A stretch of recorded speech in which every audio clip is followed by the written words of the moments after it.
Alors, pas d'édition de Tech for Retail possible sans décrypter le sujet de l'e-commerce. C'est donc le sujet de notre prochaine table ronde, intitulée exact l'e-commerce, pivot du e-commerce. En fait, au-delà de parler du e-commerce, on peut s'interroger tout simplement sur le fait, et on va être un peu caricatural, est-ce que le e-commerce existe encore compte tenu de la fusion extrême des parcours aujourd'hui physiques et digitaux et compte tenu aussi de la multiplication des parcours individualisés. Donc cette hybridation va autant représenter le défi prochain du e-commerce que son opportunité de croissance probablement. Et pour décrypter ces enjeux-là et cette dynamique, je vous demande d'accueillir avec moi les trois plutôt, invités prochains qui sont Olivier Tell pour le groupe Fnac Darty, Thibaut Bayard pour Chronodrive et Javier Lopez Calvé pour Dia Espagne.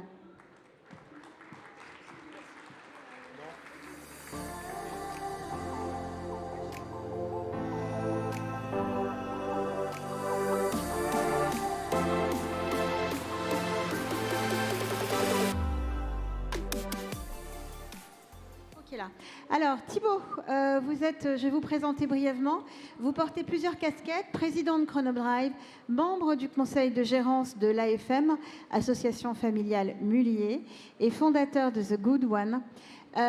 Votre histoire est assez atypique puisque vous étiez le premier employé Chronodrive. Vous avez quitté l'entreprise 12 ans, Covid arrive, vous revenez donner un coup de main en tant que bénévole pour les préparations de commandes. Vous faites un rapport d'étonnement, on devrait tous faire la même chose. On vous nomme président du conseil d'administration. Voilà, donc aujourd'hui, vous gérez ce pure player qui déploie 56 drives en France.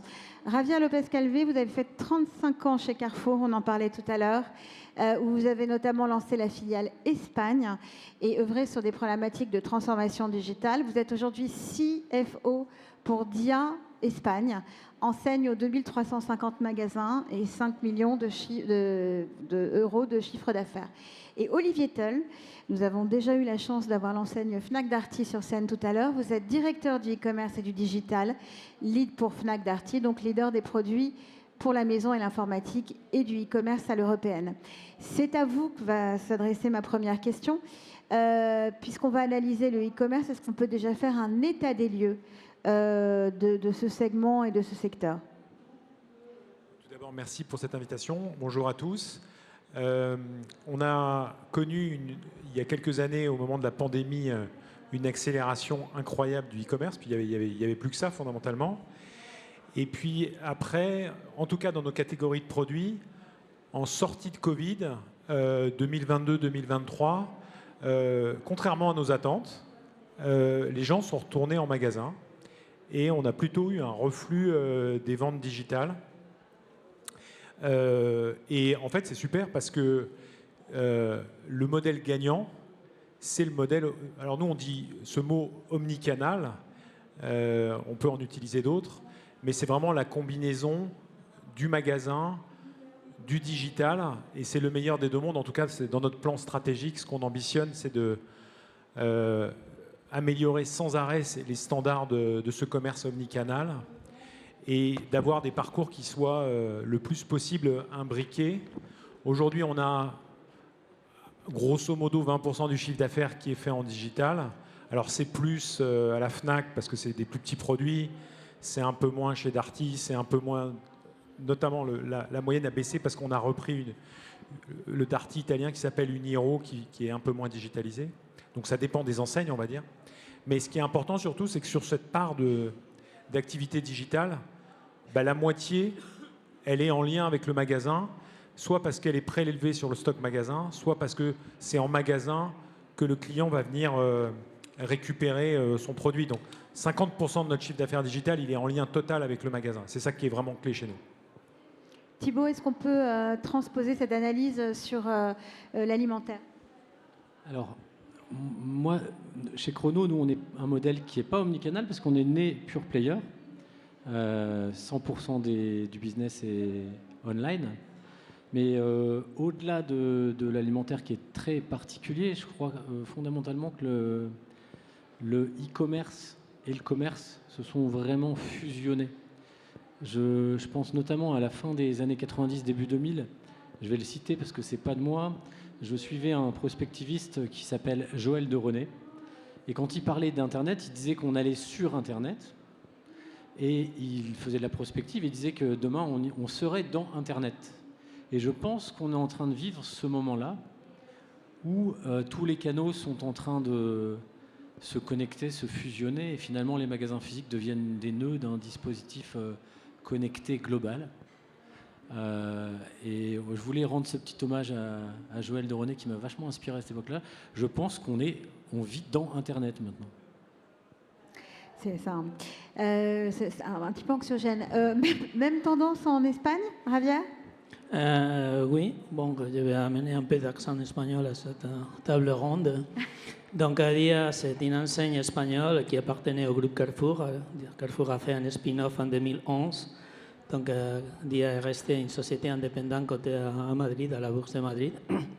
Le marché espagnol, la pénétration de l'e-commerce alimentaire n'est pas si importante qu'en France.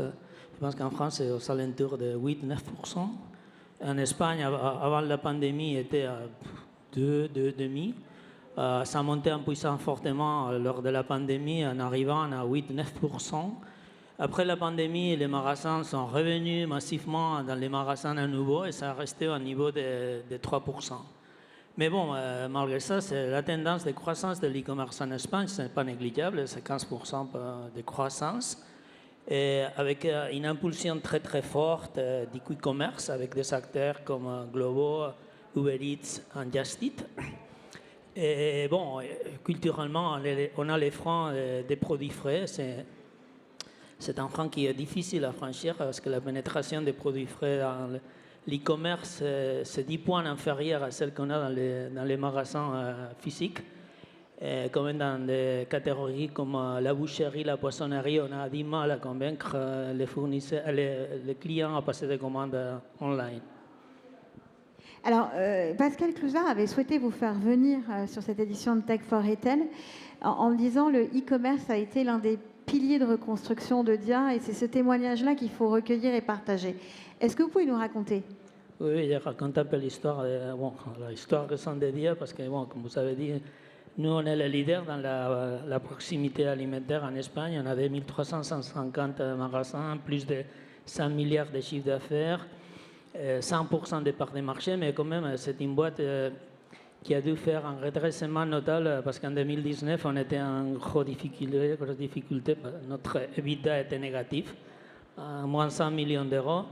Et l'année dernière, 2024, on a renversé la tendance, on est revenu sur les verts et on a reporté 300 millions d'euros de vide positif. Ça fait un écart de 400 millions d'euros. Donc, bon, les points qui expliquent cette transformation, c'est bon, on a rationalisé, optimisé notre parc de magasins, on a fait la conversion de toutes les enseignes sur une seule enseigne Dia, on a fermé des magasins non profitables et quand même on a renouvelé tous les magasins. Deuxièmement, l'assortiment, parce qu'il ne faut jamais oublier que les clients viennent dans les supermarchés acheter des produits, hein, ça, c'est un peu idiot, mais c'est comme ça. Donc on a un assortiment sur le PSC assez bien balancé entre la marque propre et la marque nationale. Il faut savoir que la marque propre en Espagne, ça pèse lourdement, 54% des parts de marché, la marque propre en Espagne en unité, en volume. Donc nous, on a refait, on a lancé 2400 produits de la marque propre avec toujours une très très très haute qualité. Aujourd'hui, ça pèse 61% de notre chiffre d'affaires est fait avec ça. On a aussi raffiné notre modèle de franchise, un modèle gagnant-gagnant, parce que bon, 65% de nos magasins sont des franchisés, sont gérés par des franchisés. Et finalement, c'est l'e-commerce. L'e-commerce qui nous a fortement aidé à redresser la boîte. Et nous, on est le leader dans la proximité. Et quand on a pensé à la stratégie à suivre, on s'était dit, bon, nous, on veut être aussi la proximité de l'e-commerce. Donc, on a privilégié la livraison rapide de telle sorte qu'aujourd'hui, 92% de nos commandes qui se passent sur le site dia.es sont livrées dans la journée. Et on a fait des alliances avec Amazon et avec les grands acteurs du quick commerce. Et quand on a eu tous ces acteurs-là, on arrive à 98%. Ça veut dire qu'on livre presque toutes les commandes pendant la journée. Donc ça nous a fortement aidé à changer un peu l'image de DIA parce qu'on a rajeuni, on a modernisé l'image de DIA. On joue aussi fortement sur les réseaux sociaux. On est tous certains confondus, les 8e acteurs sur les réseaux sociaux et avec une présence très forte sur TikTok. Sur TikTok, on est le leader dans le retail alimentaire. Et ça nous aide aussi pour la création de valeur. Le panier moyen dans nos magasins, c'est 11 €. Quand on parle des clients qui détiennent la carte de fidélité, c'est 18. Mais quand ces clients passent à l'e-commerce, c'est 108 €. Ça veut dire que quand on arrive à transformer un client en omnicanal, le taux de nourriture se multiplie par 3,5 dans notre cas.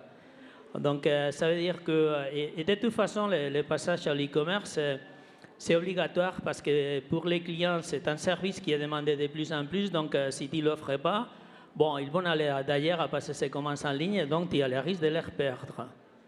Oh, bon, finalement, des mots sur notre modèle économique. C'est un modèle économique balancé entre la livraison propre de DIA Brand ES, qui se fait dans 9 centres dédiés et 66 magasins, et le quick commerce qui se fait sur 1700 magasins. Ça nous permet de dégager un chiffre d'affaires additionnel et en optimisant les coûts fixes. C'est pour ça que nous, maintenant, on a un modèle d'e-commerce qui est profitable. Alors, si on enchaîne sur les formats e-commerce qui fonctionnent le mieux actuellement, parce qu'il y a des tendances qui émergent, des tendances qui ralentissent, Olivier, on en est où? Alors, ça bouge très vite. Quand j'ai rejoint Fnac Darty, les standards, c'était moins l'omnicanal, c'était beaucoup plus la livraison à domicile. Et on était sur, on va dire, le produit standard, c'était la livraison. Alors, je suis un peu vieux, c'était il y a plus de 10 ans, mais la livraison standard, c'était plutôt 48 heures. Maintenant, le J+1, voir le J sur certaines zones, c'est imposé. Donc ça s'est complètement imposé. Et ce qui a vraiment explosé, c'est ce dont je vous parlais tout à l'heure, c'est vraiment le click and collect. Il n'était pas disponible pour toutes les catégories de produits. Maintenant, il est disponible pour l'ensemble des produits. Et là, en période de Noël, je vous invite d'ailleurs à aller dans les magasins Fnac et à tester le click and collect dans les magasins Fnac pour vos cadeaux de Noël. Vous verrez que c'est une organisation opérationnelle incroyable et qu'en 1 heure, on peut commander X bouquins, etc. Et donc, c'est ça qui se développe très vite. Ça, c'est plutôt sur l'axe livraison. Après, on a aussi des nouveaux formats ou des nouveaux usages qui se développent. On a la seconde vie qui devient une partie importante de ce qu'on vend dans notre marketplace. On a des nouveaux parcours avec la reprise de l'ancien appareil, avec des niveaux de service, des niveaux de crédit ou des possibilités de crédit plus sophistiquées. Donc en fait, les parcours se transforment très rapidement. Et sont de plus en plus individuels, hein, c'est ce que vous me disiez. De plus en plus, et exactement. Ce sont de plus en plus individualisés. Heureusement que vous êtes là pour me rattraper quand je sors. Vous m'avez inspiré pour mon intro, c'est pour ça. Donc parcours de plus en plus nombreux, de plus en plus individuels et de plus en plus complexes. Donc au-delà des tendances, c'est surtout la multiplication combinatoire qui devient intéressante sur ce sujet-là. Razière, pour vous, est-ce qu'il y a des tendances qui marchent ou qui ne marchent pas? Alors vous me disiez, nous, le drive en Espagne, on a tout essayé, on n'y est pas. Ah, oui, c'est vrai. Bon, quand j'ai travaillé chez Carrefour, on a essayé, mais aussi, il y a une enseigne catalane, Bonpreu, qui a essayé aussi, ça n'a pas marché. Et même quand j'ai travaillé en Belgique, parce que j'ai passé quelques années en Belgique, on a essayé, on a ouvert un drive à Waterloo, ça n'a pas marché non plus. Ça, c'est pour ça que le commerce est si passionnant, il y a un truc qui marche très bien dans un pays, tu traverses la frontière, tu fais 20 km et ça ne marche pas. Bon, tu ne t'expliques pas pourquoi, mais c'est comme ça. En Espagne, le modèle, c'est surtout la livraison à domicile à J+1. Bon, nous, on a voulu se spécialiser sur la livraison rapide, que comme je vous ai dit, ça explose à ce moment-là en Espagne avec des acteurs très puissants, comme Globo, que c'est une enseigne espagnole. Et bon, c'est par là que le marché monte, comme je vous ai dit, la tendance actuelle, c'est à plus qu'un, c'est pas négligeable, il faut y être. Alors, Thibaut, le drive, donc, de ce que j'en comprends, c'est une spécificité très franco-française. Est-ce que vous pouvez nous parler un petit peu de ce format et de cette offre spécifique, puisque c'est votre cœur de métier? Bah, effectivement, le drive, c'est un bug en fait, qu'on a introduit dans le retail en 2004. À l'origine, l'idée d'origine, c'était inspiré des flux d'une station essence. Et le fondateur de l'entreprise avait imaginé effectivement, à l'époque il existait quelques formes de e-commerce alimentaire qui faisaient de la livraison à domicile, principalement dans les grandes villes, principalement à Paris. Et puis nous, on avait imaginé qu'on allait plutôt laisser le client faire le dernier kilomètre. Et on a fait ce pari un peu fou de viser une cible de clientèle qui a plutôt un habitat horizontal, qui a plutôt 2 voitures, famille avec enfants. Et on s'est dit, bon, on va publier un site internet où on peut faire toutes les courses avec une couverture des besoins de la famille. Et quelque part, on va voir si les gens viennent chercher leurs commandes. Quand on a ouvert en février 2004, il y a 21 ans maintenant, au bout de 3 mois, on avait le nombre de clients qu'on avait mis au business plan à 3 ans. Et en fait, ça a été un succès immédiat. Au début, pas grand monde nous observait, d'autant plus que c'est du e-commerce local. Tu parlais, Javier, de livraison rapide. Nous, notre commande, elle est disponible 30 minutes après avoir passé la commande. Donc, c'est extrêmement exigeant comme modèle. On a commencé par vraiment l'expérience client la plus difficile. Et quelque part, ensuite, pouvoir proposer d'autres expériences à partir d'un outil qui est un entrepôt de préparation. On appelle ça un magasin ou on appelle ça un drive, mais c'est avant tout un entrepôt de préparation de commandes qui voit passer des vrais clients et qui est extrêmement exigeant. Mais c'est bizarre, c'est un bug franco-français. Je ne comprends pas que ça n'ait pas décollé dans d'autres pays. Maintenant, voilà. Ça a bien inspiré, puisque même si au départ on a été assez tranquille, pas mal de concurrents sont venus nous observer et puis certains nous ont même doublés. Après, c'est un bug que vous entretenez avec des clés de succès. Vous me parliez de l'excellence de service.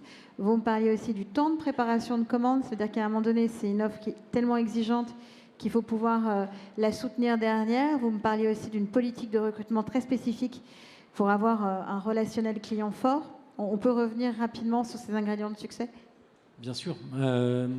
Effectivement, alors souvent sur le marché, on peut passer des commandes dites drive chez des retailers de magasins libre-service qui vont, eux, tenter de préparer les commandes dans des magasins, dans des magasins dans lesquels il y a des vrais clients qui foutent un peu le bordel dans les stocks et donc qui ne permettent pas à ces marques-là, ces enseignes-là, d'avoir un taux de commande complète. Si vous venez commander et qu'il manque 5 articles au moment du retrait, c'est hyper décevant. Et donc nous, on a tout misé sur le fait d'avoir un stock qui soit en temps réel, dédié, un outil dédié à la préparation de commandes, sur lequel la préparation de commandes est vraiment optimisée au maximum. Et effectivement, au-delà d'avoir un taux de commande complète proche de 100%, on a aussi, on s'est dit dès le départ que les clients, ils allaient passer très peu de temps chez nous, parce qu'ils passent récupérer une commande, et donc il fallait qu'ils passent un moment sympa, dont ils se souviennent.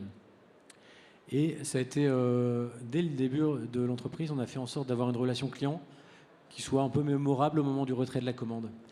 Et on a gardé ça, ça s'est vraiment mis comme un élément culturel très très fort de la boîte chez Chrono. Et ça, les clients nous le rendent bien parce qu'ils nous gratifient d'un NPS de 84. 84, c'est plutôt le NPS qu'on voit dans des boîtes comme Apple ou Louis Vuitton. Dans la distribution alimentaire, c'est vraiment pour nous un vrai différenciateur. Et on est assez fiers d'avoir cette sanction client positive. Positive. Alors, si on regarde le futur, comme on le fait toujours dans nos tables rondes, quels sont les principaux défis qui attendent le modèle du e-commerce ? On recommence par Javier. Je pense que le premier sujet, je pense que l'e-commerce, c'est plutôt un service. Donc, les clients qui passent une commande sur un site Internet, ce qu'ils veulent, c'est d'être livrés les produits qui ont été commandés et au créneau horaire qui a été convenu. Donc, assurer ça, ça a été, ça est et ça sera le défi principal. Pour y faire, donc, ça, sur le digital, sur l'e-commerce, l'actif principal, c'est la technologie. Donc, quand on fait dans les mondes physiques, sont les parkings, sont les murs, sont les gondoles, tout ça. Oui, non, ça, c'est la technologie. Donc, il faut toujours être, je ne dirais pas à la pointe, mais avoir une socle technologique très, très, très fort pour avoir avancé. Et après, c'est logistique. Par exemple, nous, Nous, on prépare les commandes sur un 9 centres dédiés dans un taux de service qui tient la route. Mais par contre, dans les 66 magasins qu'on prépare en magasin ouvert, les commandes sont bas. Donc, on a un défi d'améliorer. Donc, la logistique, c'est aussi un défi, non? Donc, on parlera par après, mais bon, il y a des choses qui nous arrivent, comme l'IA, qui devrait aussi nous aider toujours à faire l'expérience client qui s'améliore. Mais toujours ça, bon, je suis libéré, tu me livres ce que j'ai commandé à l'heure qu'on a convenu. Donc, Olivier, pour vous. On en parlait tout à l'heure, on voit qu'on va de plus en plus vers des parcours hyper individualisés. Donc ça a l'air simple comme ça, d'un point de vue technologique. On imagine bien ce que ça veut dire, mais derrière la traduction logistique, la traduction en magasin est de plus en plus complexe. Si je dois reprendre un ancien matériel, comment je m'assure qu'il est bien dans l'état qu'on m'a annoncé? Comment je m'assure que ce n'est pas un faux? Là, on a ça en ce moment, c'est des gens qui essayent de bénéficier des offres de reprise en utilisant des faux. Donc, il y a toute une complexité. Et donc, il faut être sans arrêt meilleur en logistique, il faut être sans arrêt meilleur en magasin. Donc on a tous ces réglages, ce qui a toujours été vrai dans la distribution, c'est-à-dire l'importance de l'exécution, le sens du détail, c'est encore plus vrai. Donc on a à la fois la révolution technologique d'un côté et tous ces réglages opérationnels fins qu'il faut mettre en face, et il faut être capable d'avancer un peu sur les deux jambes en même temps.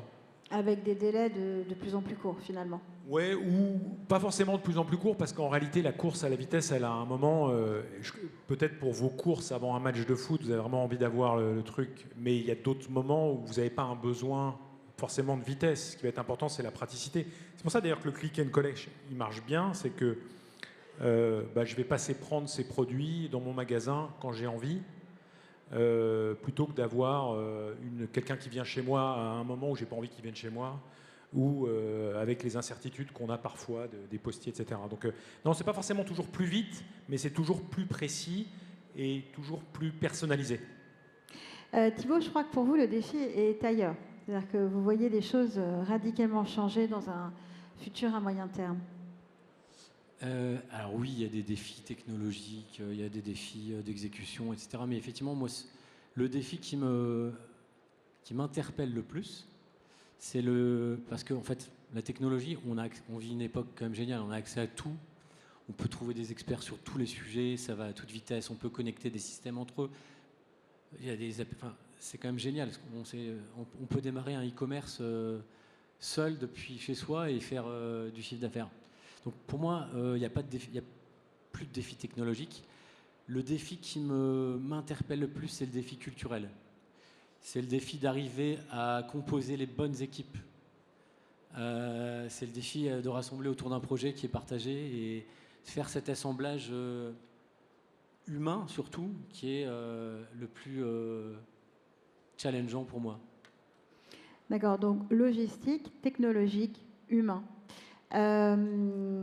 Pour le futur. Alors, on a eu des débats qui ont été assez vifs récemment sur la plateformisation, nourris par les feux de l'actualité. Quid de ce sujet de plateformisation appliqué au secteur du e-commerce? Olivier, est-ce que c'est un sujet particulièrement dans le e-commerce ou pas?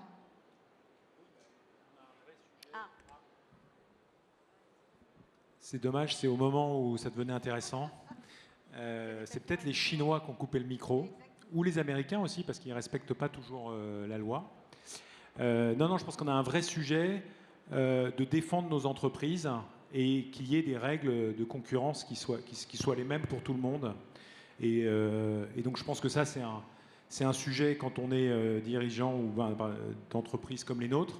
Et puis c'est aussi un sujet en tant que citoyen. Donc ça me semble essentiel. Et j'ai l'impression qu'en ce moment, il y a une prise de conscience un peu générale ces derniers temps.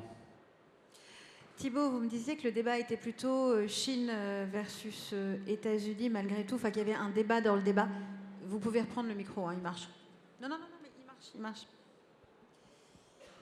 Il est un peu capricieux, mais il marche. Je vous en prie. Hein. Oui, on parle. Enfin, moi, je trouve qu'on a trop parlé de Chine et je trouve qu'on se réveille un petit peu tard. parce que ça fait longtemps que ces plateformes, si le sujet c'est sur les plateformes chinoises, on met un temps fou à se défendre et à essayer d'inventer des nouvelles lois pour bloquer des nouvelles formes de commerce qui nous arrivent directement. Mais pendant qu'on se met d'accord pour essayer de les bloquer, les Temu et les autres, ils ont déjà ouvert des entrepôts pour expédier depuis la France aux clients français. Moi, je pense qu'il faut plutôt essayer de trouver des voies qui consistent à travailler avec ses meilleurs ennemis pour essayer d'apprendre d'eux, parce qu'ils font quand même il y a des choses qu'ils savent bien faire. Et qu'on est trop, ça c'est un peu le problème de la mentalité française, on est trop à essayer de se battre contre des géants contre lesquels il y a une forme d'évidence. L'invasion, elle est déjà là. Et donc, nous, on a par exemple avec Chronodrive pris le parti d'essayer des choses. On vient d'ouvrir une boutique de courses alimentaires sur Amazon France. Donc pour justement plutôt essayer d'apprendre, parce que c'est difficile, c'est assez... apprendre à être un bon vendeur sur Amazon, c'est un autre métier encore. Donc on prend plutôt le parti d'essayer de faire avec plutôt que de faire contre. Ce serait plutôt ça ma position. Alors vous me disiez quand même qu'au nom de la FM, vous aviez sollicité une taxation sur les colis qui arrivaient. Enfin, vous avez quand même essayé de contrer ce sujet chinois. Oui, mais c'est trop tard, c'est ça? Non, mais effectivement, alors, là c'est avec ma casquette AFM que je vais répondre. On fait en sorte aussi de privilégier les modèles économiques qui vont créer de l'emploi en France, qui vont payer les impôts en France, etc. Et ça, c'est un vrai sujet. Je ne dis pas qu'il ne faut rien faire. J'ai dit qu'on s'était réveillé, je trouve, un peu tard par rapport à la déferlante.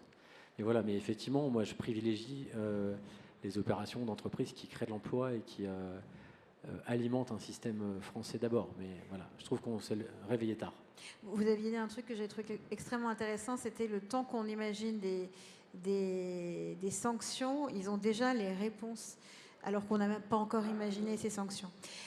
Autre sujet effervescent depuis 2 ans, l'IA. Donc, quel impact pour le e-commerce là aussi? Ma question s'adresse à Javier.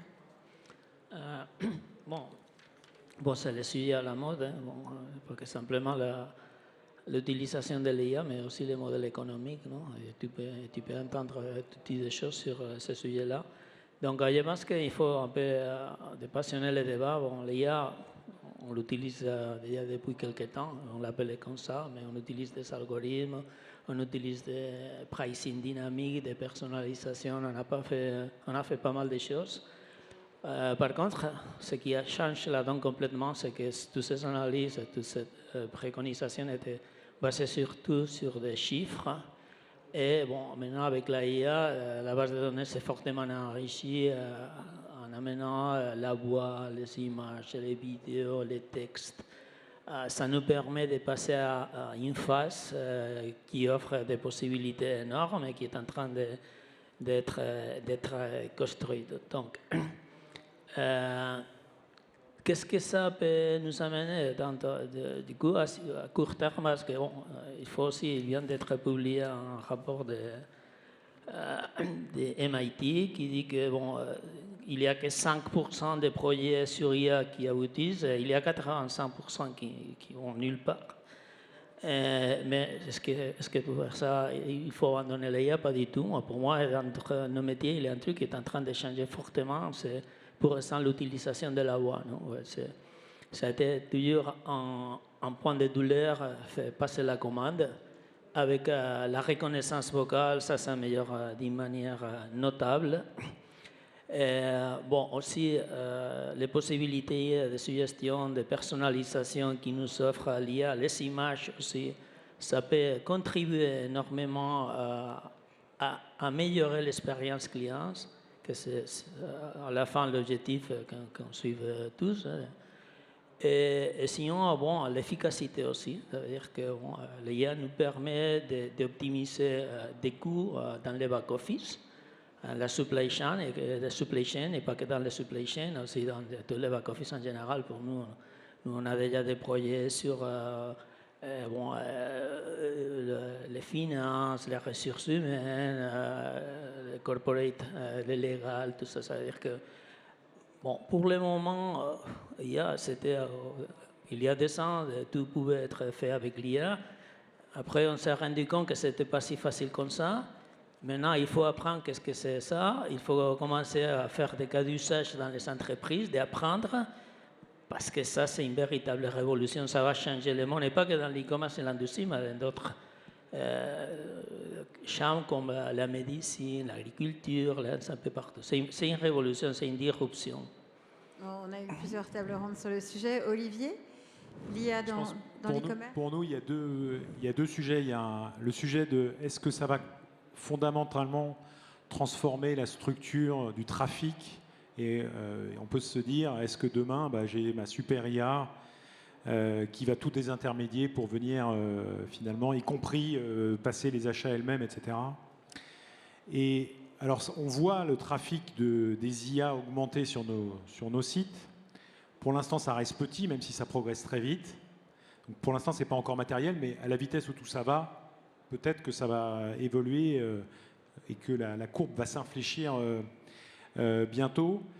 Et je crois que là, la force qu'on a, nous, c'est que la super IA, elle va juger quelles sont les meilleures offres, où sont les produits, comme on a un maillage exceptionnel grâce à l'omnicanal, qui a le meilleur SAV derrière, qui a les meilleures options de livraison. Donc, d'une façon ou d'une autre, la super IA va retomber sur les offres et le savoir-faire que l'on fait. Donc, ça va être on va réinventer notre métier de cette façon-là. Donc ça, c'est sur le premier volet, je pense. Est-ce que ça change l'expérience des gens avec l'IA quand ils font une recherche produit sur Internet? Donc là, réponse, oui, on sent bien que ça va changer. C'est petit pour l'instant, mais ça va s'accélérer. Et puis après, comme tu disais, naturellement, dans la façon dont on fait notre métier tous les jours, on essaye tous d'avoir des use cases qui ont plus d'impact. Au début, on a essayé un peu dans tous les sens, on a été déçus.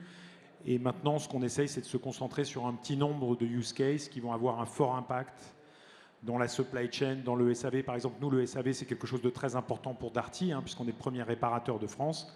Et là, on met le paquet sur améliorer le diagnostic des pannes, optimiser les interventions de nos techniciens. Et là, l'IA, c'est formidable parce qu'on a des données historiques très précieuses. Et l'IA, elle nous aide à sublimer tout ça. Donc c'est ça. Après, on se plante dans plein d'autres. On essaye de se concentrer sur les bons use cases. Donc pour vous, Thibaut, on est encore, au-delà de l'IA, il va se passer, on va changer radicalement les choses dans le futur. Alors, moi j'essaie de garder la tête froide parce qu'on parle d'IA à toutes les sauces, etc. Quand on parle d'IA, dans ma tête, je remplace IA par web.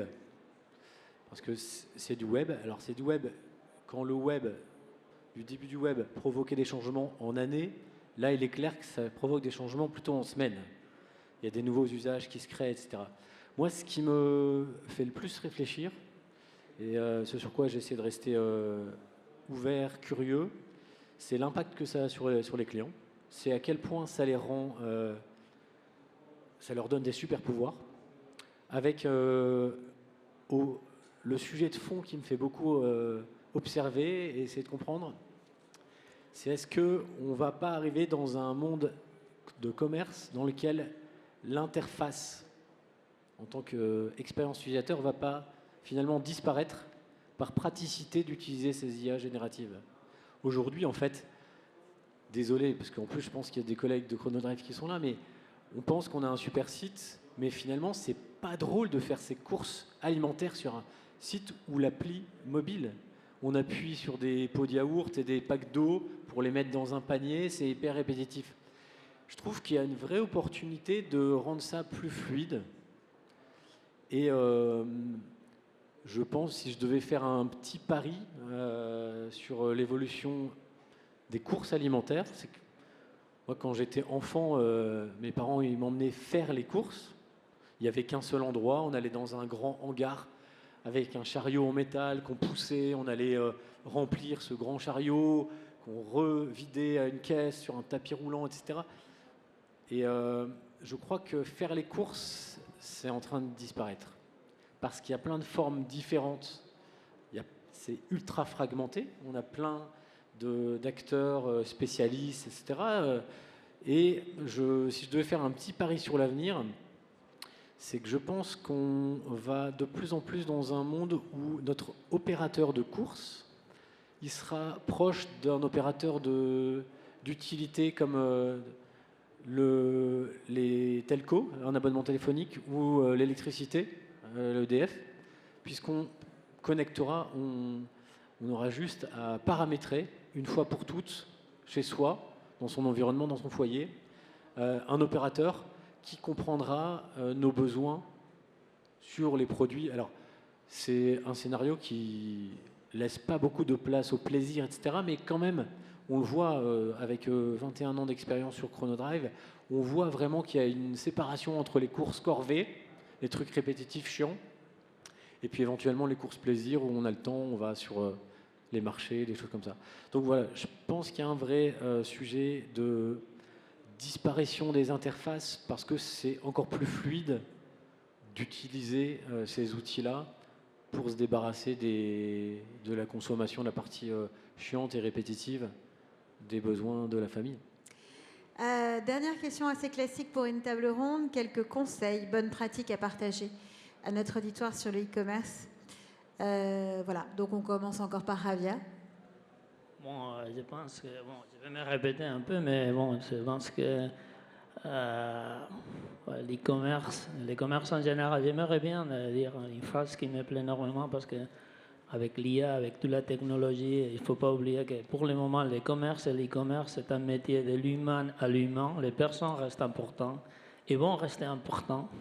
Donc, bon, je suis d'accord avec Thibaut qu'il faut être très, très attentif, non pas simplement à la technologie et à la logistique, mais les facteurs humains restent très, très importants.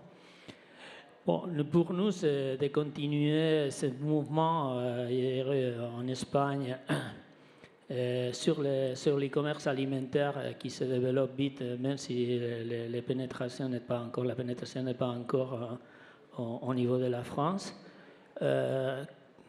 Continuer à développer notre modèle de livraison rapide, incorporer petit à petit les nouvelles technologies, comme ça c'est le cas chez Fnac Darty, Chrono Drive, surtout pour améliorer l'expérience client. Je répète, je pense que la reconnaissance vocale dans les courts termes va fortement nous aider. Continuer à améliorer aussi la logistique parce que on n'est pas à 100% au rendez-vous, et ça c'est quelque chose qui peut nous pénaliser.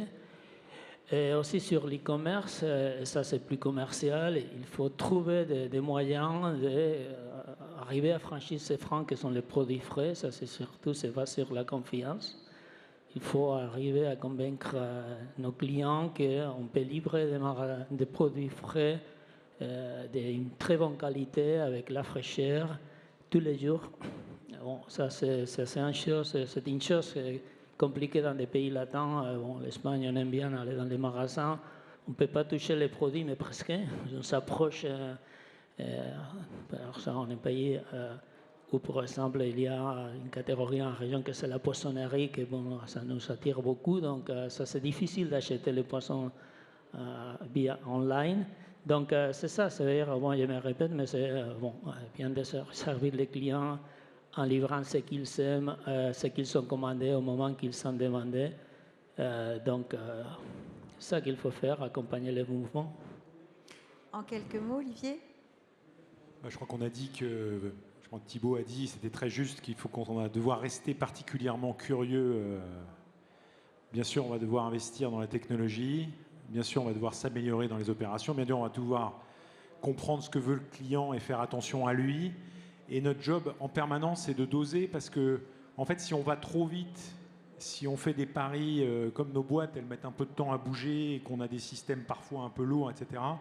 Si on va trop vite, si on se prononce trop tôt et trop vite dans un endroit et que c'est pas le bon, après on rétropédale. Si on s'était jeté tête baissée dans le métaverse, je sais pas où on serait aujourd'hui. Donc il faut qu'on aille. On est sûr que c'est pas le métaverse, là, c'est un truc qui est très sérieux et qui va tout changer, mais il y a tellement de rebondissements, ça va tellement vite qu'il faut, voilà. Et puis, nous, on n'a pas les moyens, c'est pas notre métier de réinventer l'IA. On est là juste pour essayer de trouver comment ces outils-là, on les fait cohabiter pour rendre service à nos clients, leur offrir des solutions plus efficaces, plus simples, plus personnalisées. Thibaut, vous avez le mot de la fin?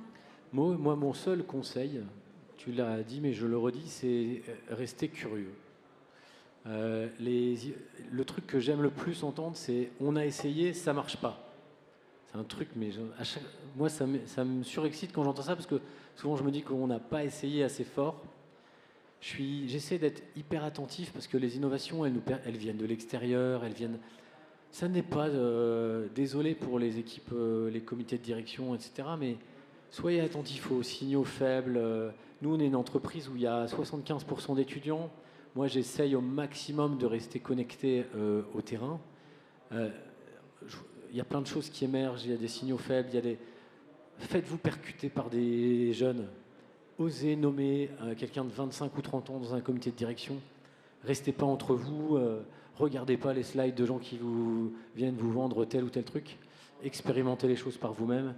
Voilà, en un mot, restez curieux.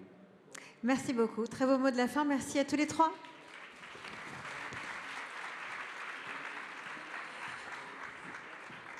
On revient maintenant aux deux thématiques chères